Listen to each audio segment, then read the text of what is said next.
Illan Meslier's injury-time error earned Sunderland dramatic draw with Leeds. Just as Leeds looked set to celebrate a statement victory, a horrendous error from Daniel Farke's goalkeeper Illan Meslier allowed substitute Alan Brown to pounce and secure Sunderland the point that keeps Regis Lubris's side clear at the top of the championship. Along the way, a crowd of 41,769 were thoroughly entertained by the River Wear, and Lubris received a reminder that his exciting young Sunderland side remain a work in progress, while the pressure on Farke was eased by some wonderful wing play from Willie Gnonto. Chris Rigg is still only 17, but already, the England youth international is proving a magnet for scouts from Europe's leading clubs.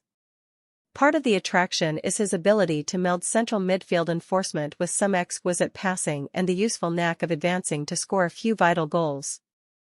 In the 9th minute, he probably added a few more millions to his price tag by emphasizing his mastery of the latter knack.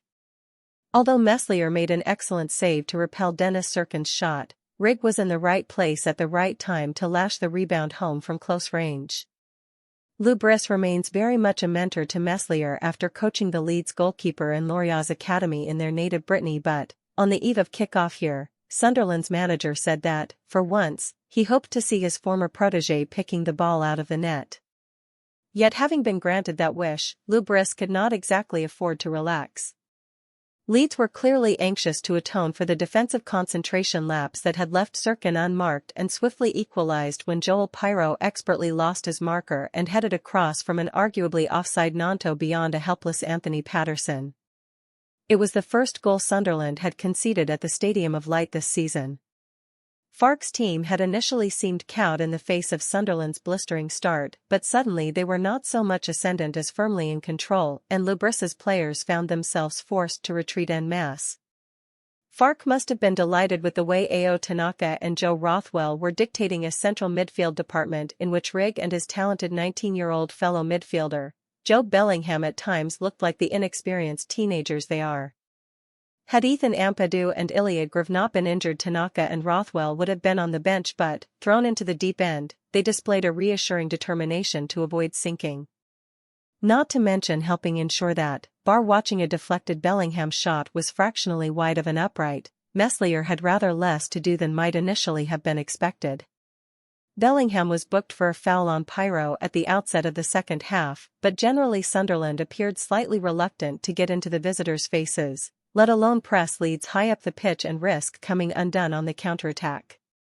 Maybe this willingness to stand off Farke's players at times was a sensible strategy, because as the new half unfolded and with Patrick Roberts increasingly racing down the right wing, Lubris's team gradually began taking a few risks. Leeds pounced on the break. Significantly, no one was shadowing the visiting left-back Junior Firpo as he accelerated into the area and after exchanging passes with Gnonto swept a left-foot shot beyond Patterson's reach.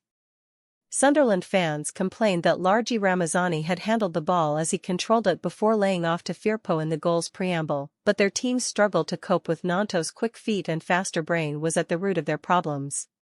Rigg soon found himself booked for fouling the Italian winger and was subsequently substituted for late goal-scorer Brown.